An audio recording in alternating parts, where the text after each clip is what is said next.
Ninguém pode viver sem meta. Sem objetivos, um ser humano não vai longe. Mas o objetivo é sempre um fator que está ligado a um ideal. Eu quero isso para mim.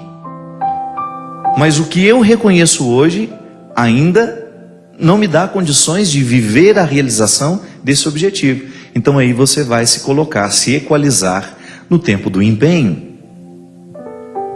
Mas que as suas metas, elas não desconsiderem o seu processo atual. Eu não posso ter uma meta que desconsidere o que eu sou. Eu preciso amarrar as minhas metas à minha realidade. E na realidade eu sempre posso interferir.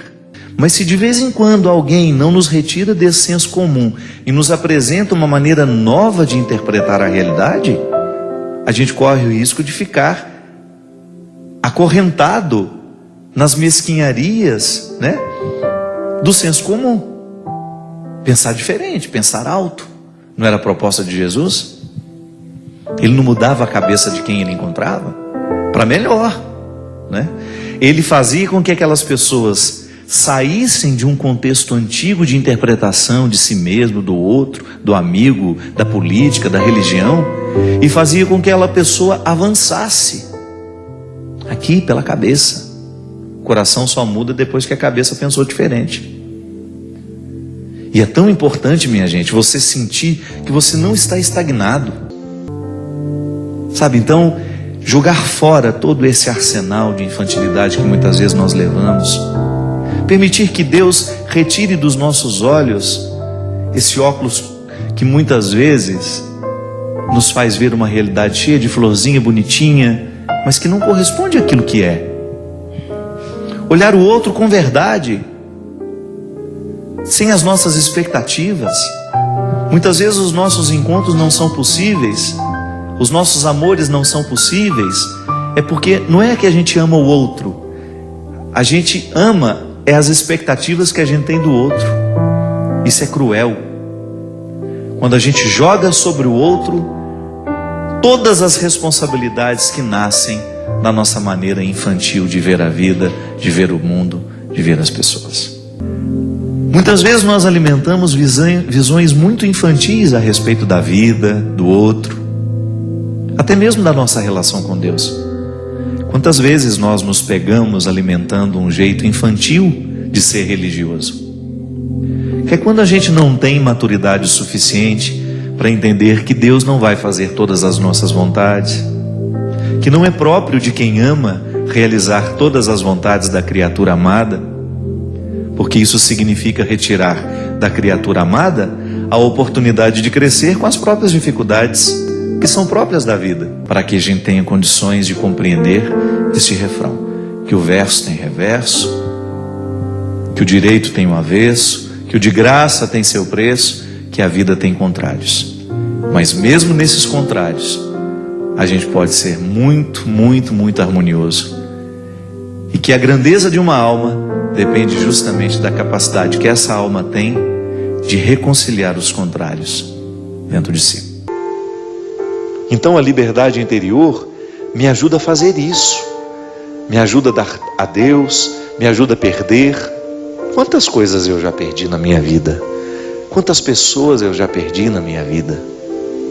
Tem gente que tem ciúme do carro e fica bravíssimo, perde todo o equilíbrio quando fica sabendo que alguém usou o carro dele. Ou quando teve um risquinho ali, ele perde a paz, ele não dorme. Nós nos apegamos a situações, nós nos apegamos a pessoas, nós nos apegamos a status, nós nos apegamos até à imagem que temos. Tem gente que não aceita o processo do envelhecimento porque tem um apego à imagem que tinha na juventude.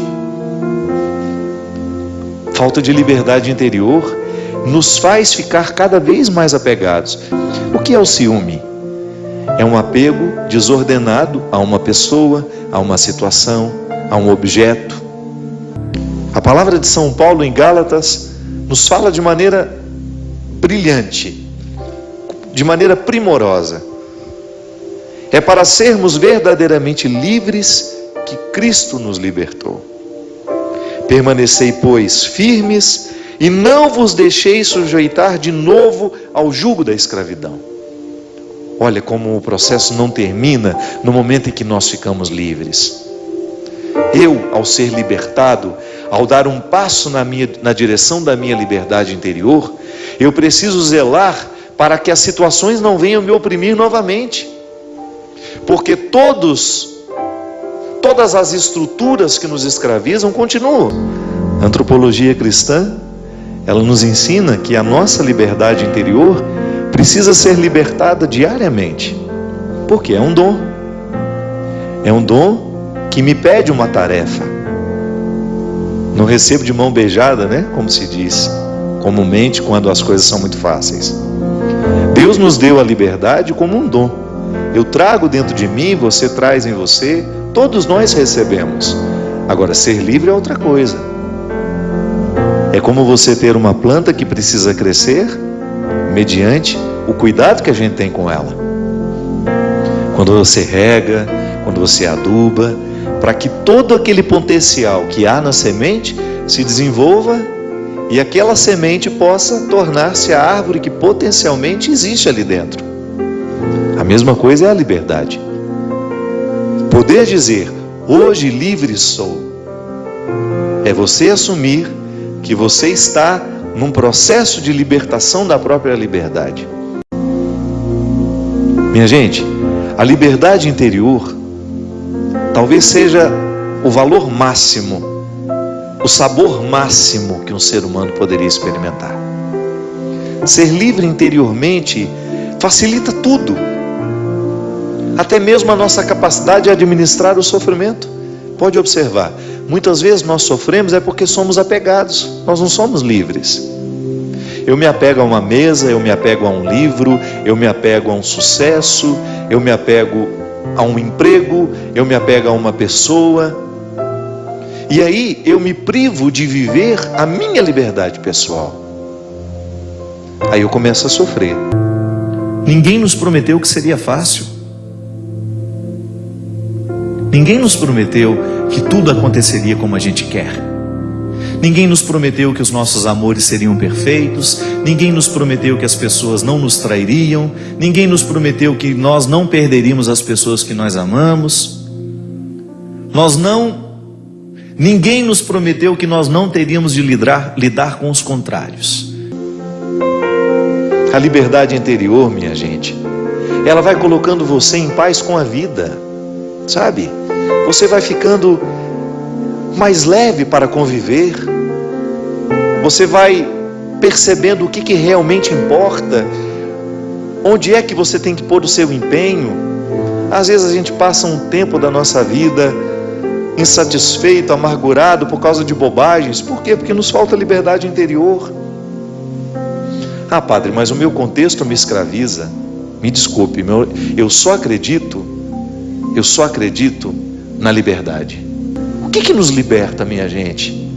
O que nos liberta? Qual é o advogado que pode nos retirar de trás das grades do sofrimento? São as nossas convicções. É o que a gente pensa que nos liberta. É a palavra que ilumina a nossa consciência que é capaz de nos libertar. Talvez a libertação não chegue na sua vida, é porque você ainda não pensa de maneira libertadora.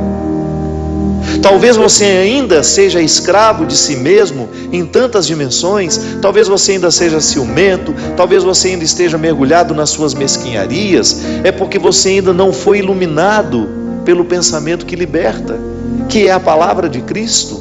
É a sua mentalidade, é o seu evangelho, é o seu jeito de ser, é o seu jeito de viver, de interpretar o mundo, de interpretar as pessoas. É isso que nos liberta. Viver dói.